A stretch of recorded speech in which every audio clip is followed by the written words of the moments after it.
చిన్ని స్వీట్ ఏమన్నా తినాలనిపిస్తుంది. అవునా, ఇదిగో భలే తీయగా ఉంటది. ఈ పంచింగ్ పలక్నామాకే పంచా. జోగ్గా అన్నానండి. బాదుషా స్వీట్ తీసుకోండి. ఇంట్లోనే సింపుల్ గా బాదుషాని ఎలా తయారు చేసుకున్నామో చూద్దామా?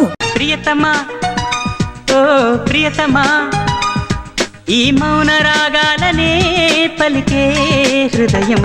ఓ ప్రియతమా ఓ ప్రియతమా, ఈ మౌన రాగాలనే పలికే హృదయం.